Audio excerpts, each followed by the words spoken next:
All right, yeah. So a very common unethical practice that we see. So a second a very common unethical practice that is very often seen in organizations is this act of coercion. Okay. So coercion is forcing a person to do things which are against his personal beliefs. And this could be like blocking a promotion or blackmailing, or could be a loss of job, or trying to get something in favor, or to arm twist the decision maker, the manager in the organization who's supposed to be, giving out a very favorable decision. So very often what happens is on one side you try bribing. Bribing is appeasing the person with some gift or through money, or to give him something that's so attractive that sometimes he's very tempted to take that, depending on his personal circumstances of finances, financial difficulties, or it could be anything of that sort. But if a person generally does not budge, if a person does not budge for appeasement or does not budge for bribing, then you go to the second extent of forcing the person. Now, this could be forcing directly, threatening the person, intimidating the person, asking him to act in a favorable manner. This could be in that form. Or you could use certain powerful people in society, or you could probably use some goons, or you could use some very superior people to the decision maker, a manager's boss or somebody who is in a very superior position, to talk to this person and force him to give a favorable decision that's against his conscience, or it could be against the rules and the policies of the organization. So another common unethical practice very often seen in organization is coercion, forcing the person to act in a manner contrary to what he or she would do if he or she follows organizational rules or follows code of conduct, mentioned in the organization. Third uh, common unethical practice that is very often seen in organization is called insider trading.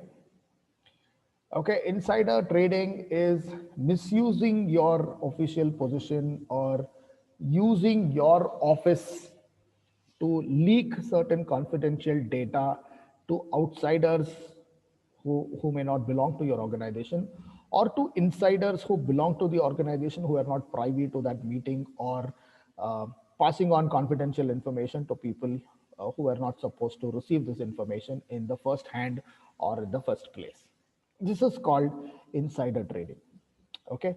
For example, it could be members on the board of directors, right? So members on the board of directors, where a very important, crucial decision, very important, very crucial decision that's going to decide the future of the organization is going to be taken.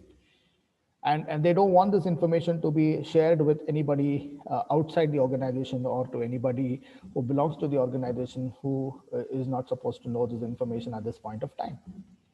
But if this confidential information is shared or is leaked to the media, or it could be leaked to competitors, so they may get to know what your organization is doing or what it plans to do in the next 1 year or 2 years, and they could actually move faster than you to make sure that you don't get that advantage.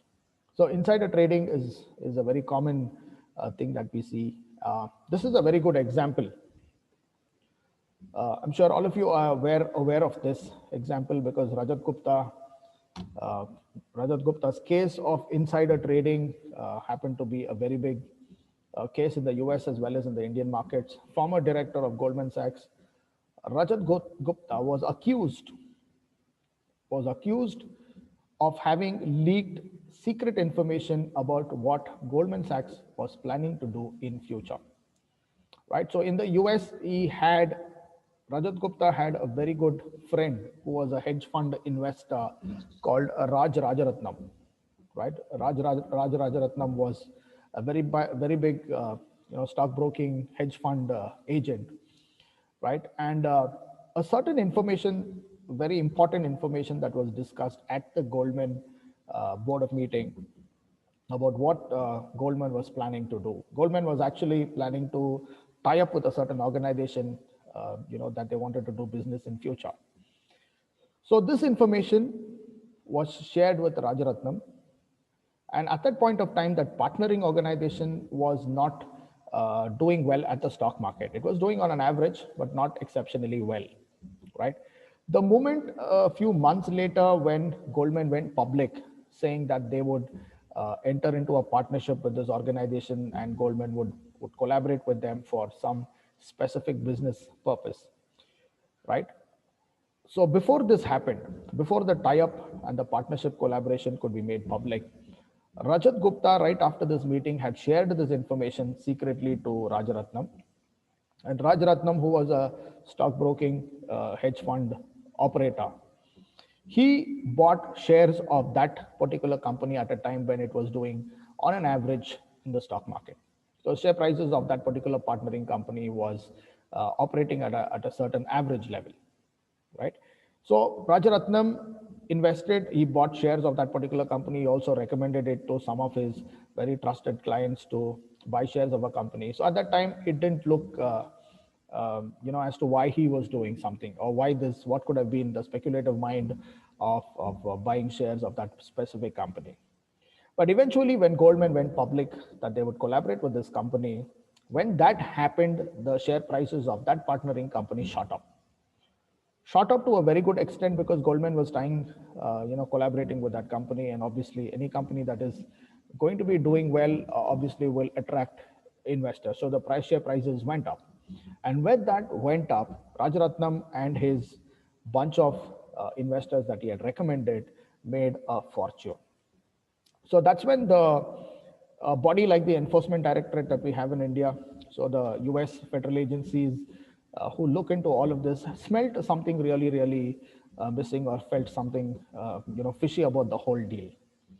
When they went in and then they started investigations to find out what in the first place made Rajaratnam believe that this company is going to be getting into business, and then why did he invest or why did he buy shares of this company. So when they did this backtracking to find out, then the final finger was pointed at Rajat Gupta when Rajaratnam was arrested, and then he was put into deep scrutiny and investigation. Then he pointed his finger at Rajat Gupta and said, "I got to know of what Goldman is doing from the information Rajat Gupta shared."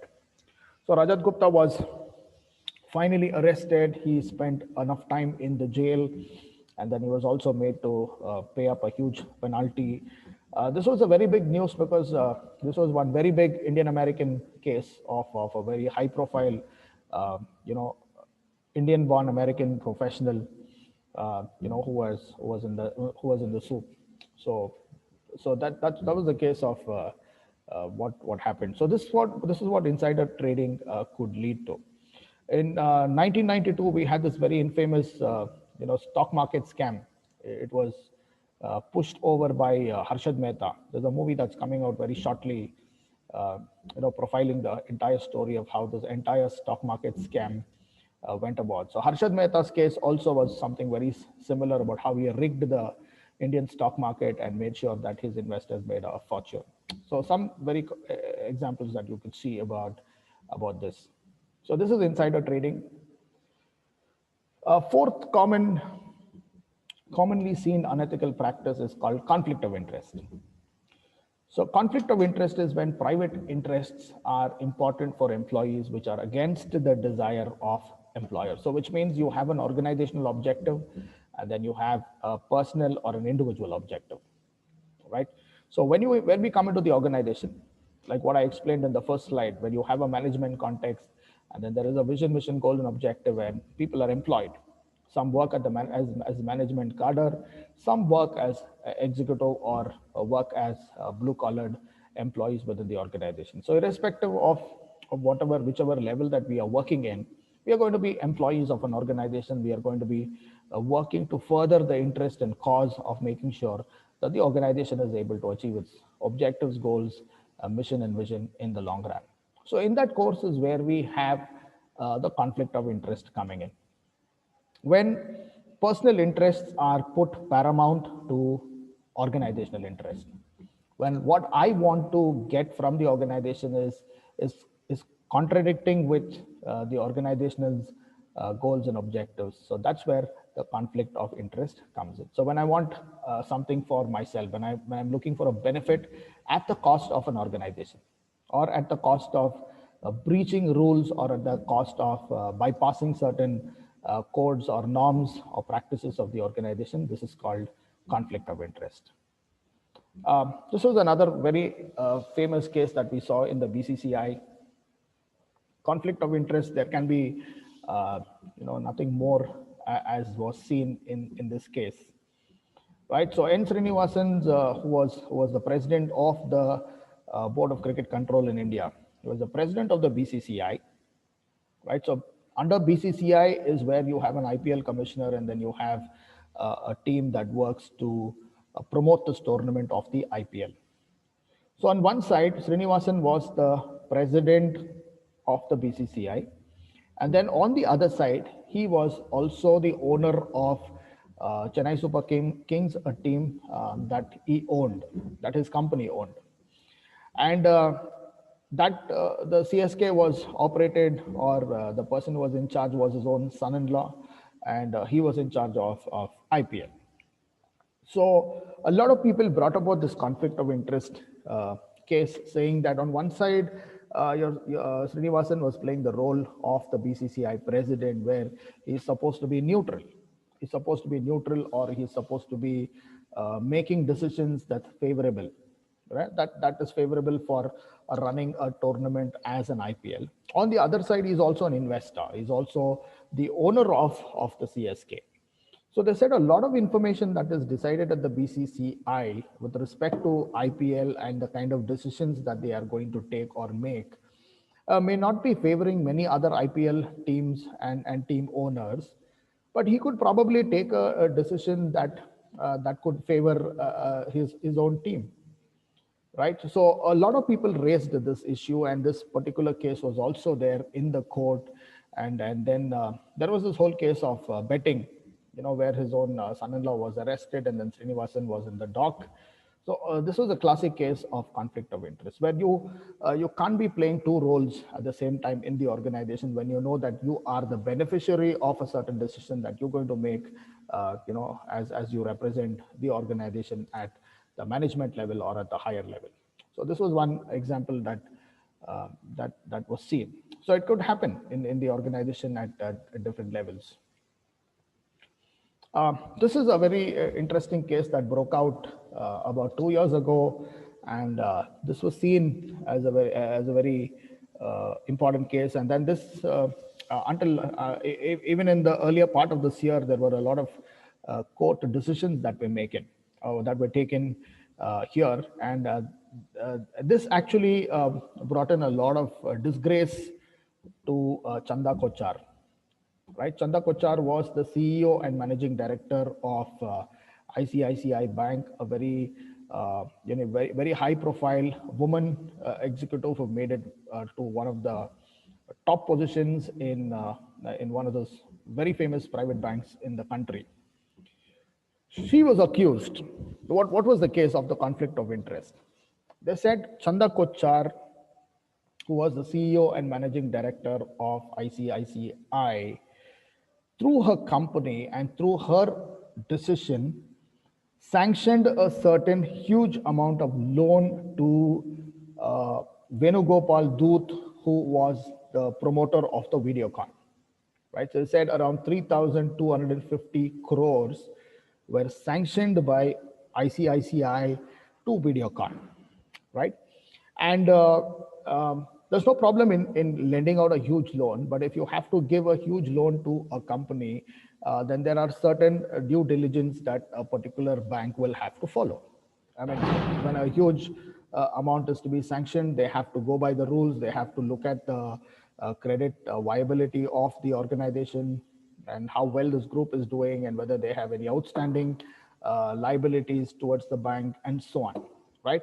And it says around 2,810 crore was declared as NPAs for Videocon, which means that their credit status and position was not very good, not very favorable for ICICI to sanction a loan, because around 2,800 crores was the liability that they had to pay not just to one bank but to several other banks.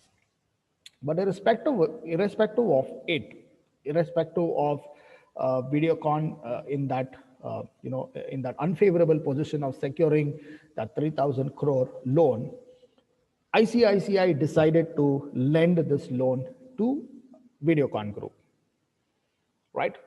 And then when these issues came up, in the public, this matter came up, and then about how Videocon was making investments into several areas. So many people raised this issue and said there is something missing in this whole affair. And when they went in and then investigated, then they found out that Deepak Kochar, who happens to be the husband of Chanda Kochar, runs or was starting or running an organization called New Power, and he was the managing director. And Venugopal Dut's company, Videocon, had made a certain investment in New Power, right? So they had invested in New Power, and because of which it was accused that Chanda Kochar could have favored Videocon because she had helped her husband's company with certain investment, and then her husband's company was taking off in a very new venture, and uh, that's probably why a huge amount of loan was sanctioned. So that is where she was accused. Her husband, his father, and her brother's wife, they were holding 50% of shares in New Power. So this case came out, and then with a lot of evidence, and then Chanda Kochar was accused, and then she was made to step down of, as the CEO and managing director of ICICI, and the court has its own decision. So it's still there in the matter is still there in the court. So this is a very good example of how you misuse your official position and you overlook some of these issues, and then how you go about making certain decisions. The other very similar case that broke out in India was where Punjab National Bank, the managing director of Punjab National Bank, was accused of a very similarly, lending out a huge amount of loan to the two jewelers, right? Um, I mean, I'm not able to get their name. Yeah. So two jewelers, they were in the jewelry business, and then they eventually absconded. So very similar case, and then the MD and managing director of Punjab National Bank had to be arrested. So that was a clear conflict of interest case where a certain amount of bribes and a lot of dealing, unethical dealing took place uh, between the jewelry group. I think this was Modi and his uncle. Yeah, so that's the case. Um, yeah, another area where unethical practice is seen uh, is this case of unfair discrimination. Yeah, I have somebody who helped me with the answer. Thomas CB, thank you so much. This is Nirav Modi and his uncle, right? So Nirav Modi's case. So Nirav Modi is an accused right now absconding, and he is trying to avoid coming to India. I mean, he's there in the UK.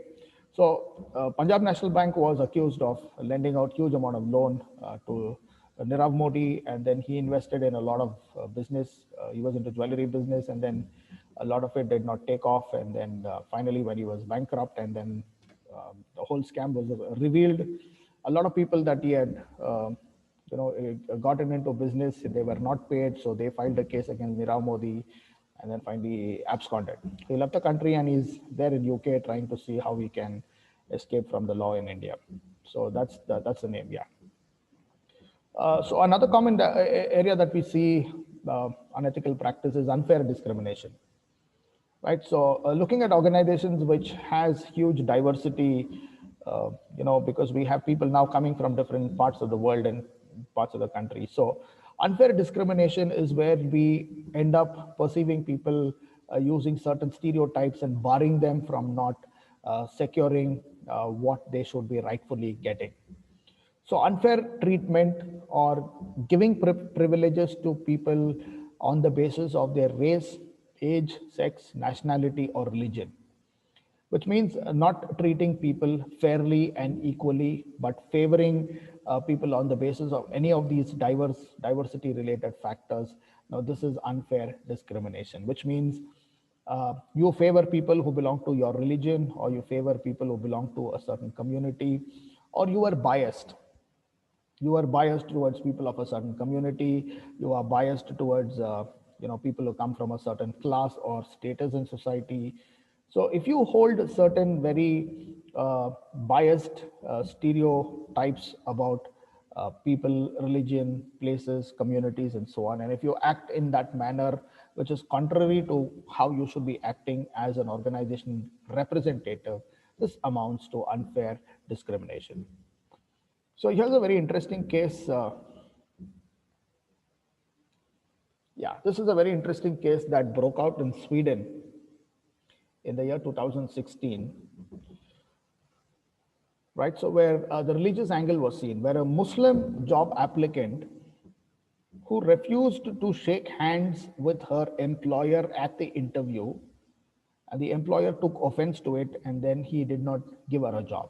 So the story is here: a Muslim woman in Sweden said she was discriminated against in a job interview for refusing to shake hands on religious grounds, has been awarded financial compensation by a labor court in Sweden.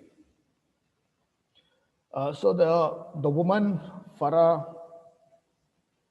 Al Hajj, 24, was interviewing for a job as an interpreter at this company called Semantics, a language services firm in the city of Uppsala, north of Stockholm, in May 2016. So the case was this. So she went to the labor court and said that this is what happened. She said when the person conducting the interview offered to introduce her to a male boss, right? Al-Hajj said she placed her hand on her heart as a greeting. She just bowed down and smiled and explained that she avoided physical contact because she was a Muslim, and because of which the interviewer as well as the male boss both got offended, and they did not give her a job, right? So they did not like her gesture, and they did not give her a job.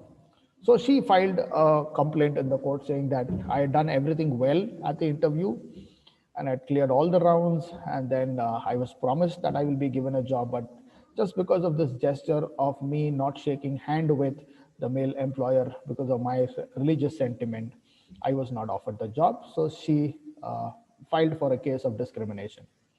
And the court went through the merits of the case, and then they ruled in favor of this woman. So this could be a very unconscious kind of a decision that could be there.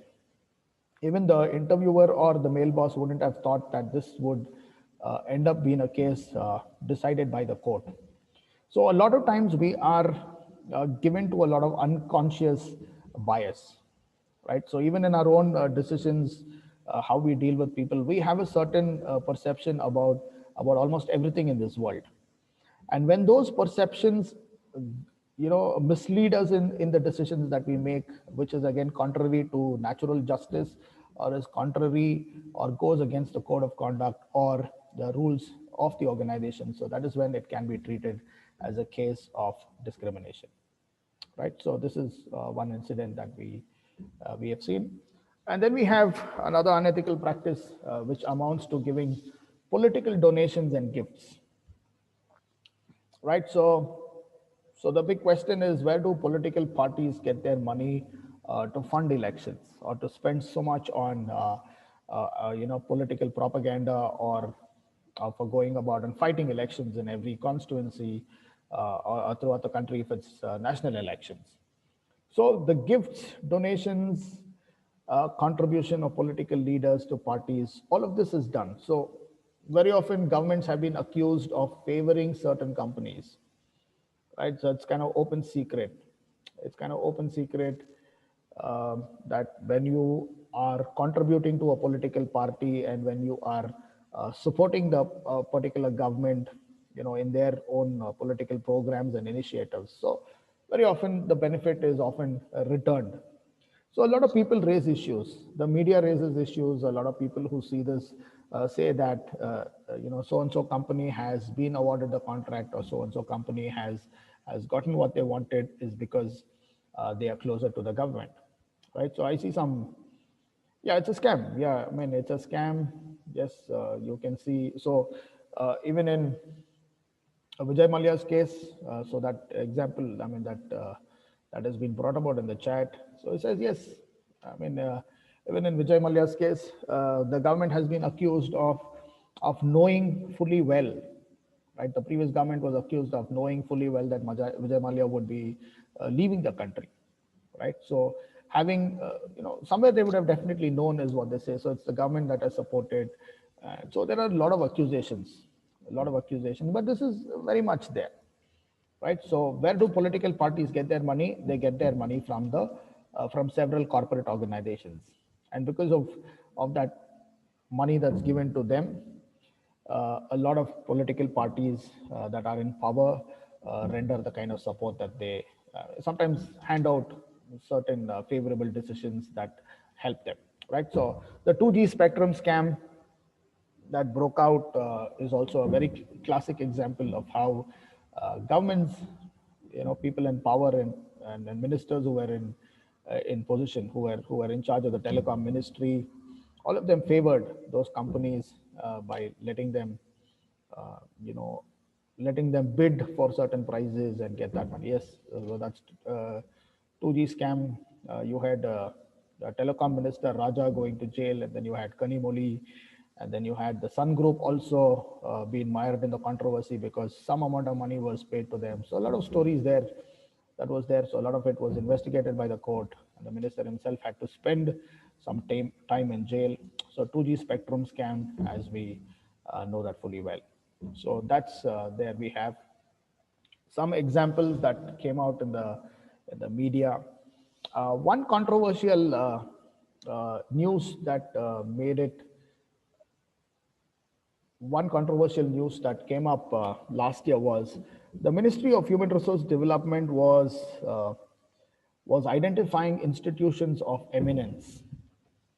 So they were categorizing which are the institutions of eminence, and then very surprisingly, Geo Institute of started by Reliance Foundation, that was just about a year old, found a mention in the Ministry of HRD's Institution of Eminence, right? Institution of Eminence, Reliance Foundation's Geo Institute found a mention in the in the Institute of Eminence list, whereas Indian Institute of Science, a very premier scientific body, did not find a place.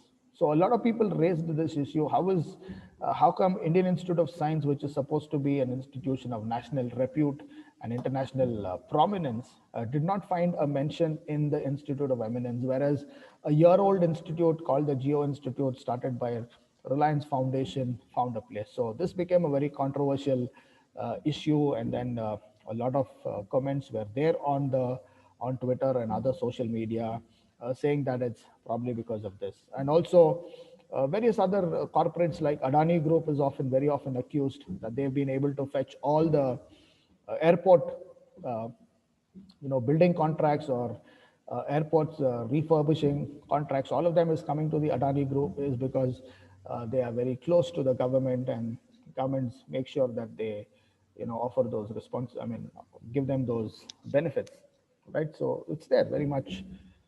It's there, right? So Ajit has has written a comment. Yeah, that's right. It was the 2G scam that broke out. So we're already into 5G, and still a lot of issues. Still, there are a lot of loopholes. Whenever spectrum is allotted, nothing is very transparent. A few people who need to get the favors, so they are already told about what is going to happen. So rest of it in public is just brought about. It's more like a public eyewash, just to make sure that we have done something and everybody knows it in public, is how we do it. But very often, all of these are decided.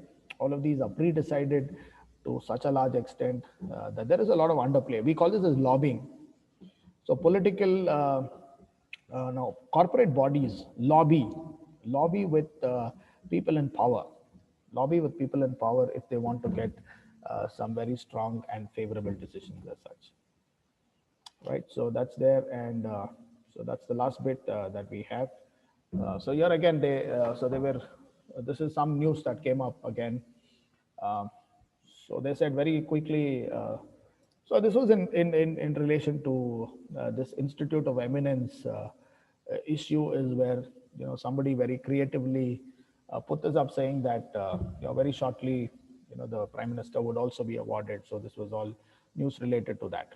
So that was one controversial issue that we saw, and not just to look biased. We have almost every political party that has indulged at some point of time has always been in the news. The NDA was accused, the UPA was also accused for having pushed the 2G scam, and the Gandhis themselves were part of the National Herald case, where a lot of allegations of kickback and all of this was also there. Yes.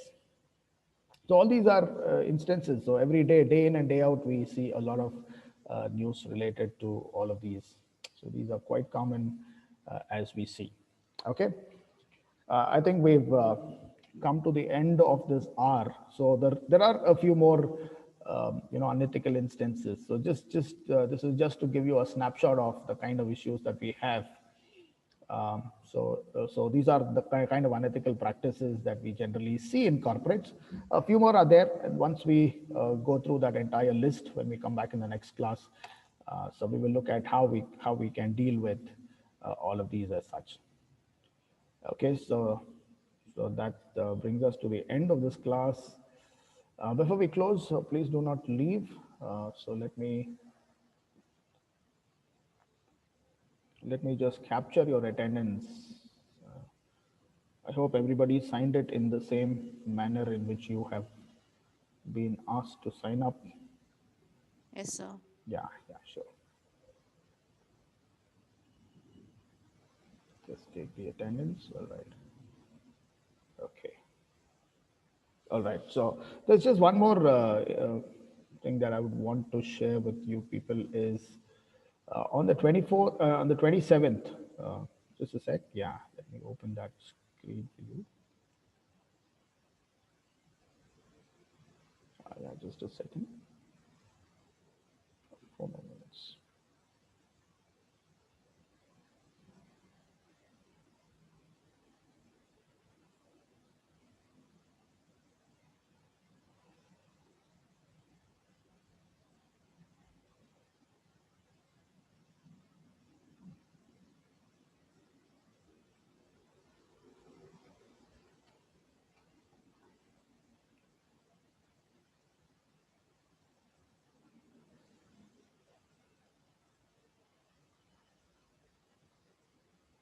Just a second, because I'd want to share some information on our MDP that's coming up on the 27th and 28th.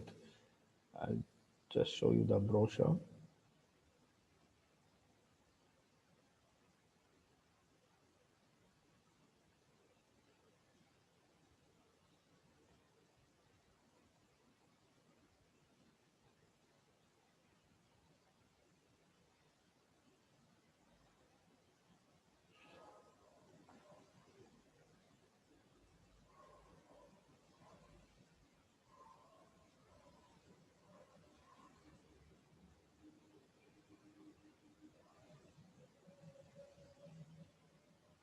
Okay, are you able to see the screen for the MDP? Yes, sir. Okay, Yes, yeah. sir. So on the 27th and 28th of November, so the School of Management, that's our department, is organizing a management development program. So the target audience are all the executives who are working. And for the MDP, it's open for the students of the PGDBA. Whereas for the others, they'll have to pay in for the registration. But for you guys, it's free. So it's going to happen on the 27th and 28th, and y'all can be a part of it. You don't have to pay because it's free for our students. And these are the lineup of speakers that we have. So for many of you who are working in the retailing field or who aspire to go into the field of retailing, so you could listen to some of these finest speakers. We've been very fortunate that we have Shri Harish Bijur, So people who are familiar to the field of marketing and branding, so Harish Bijur is often considered to be a brand guru. So he's going to be there for the inauguration. So we have Shri Haridas, we have Merville from IDC UAE, we have Kumar Rajagopalan, and we have Mahendra Padi, and then we have Cyril Babu from Axis Bank. So these are the lineup of speakers that we have for those 2 days. So we'll be circulating a Google form, so it will be posted in your PGD group, your WhatsApp group. So you can sign in over there and just fill in that required information. And then, so we will take you in for the registration. So when on 27th and 28th, when you join in via Zoom, so we will let you be a part of it. So the theme that we've taken up for this MDP is the disruptive innovations and the opportunities in the field of retailing. We're looking at the post COVID-19 world and what sort of opportunities lie in this field. Okay, so I hope that all of you are going to will be a part of it, whether you're part of retailing or if you don't belong to this domain. So please, but make sure that you join in, because it's a fantastic opportunity where you can learn from some of these brightest minds. Okay, so we'll post the brochure as well as the Google form in your group. Okay. Yeah. Okay, sir. Thank you. Thank you, people. Thank you so much. Thank you.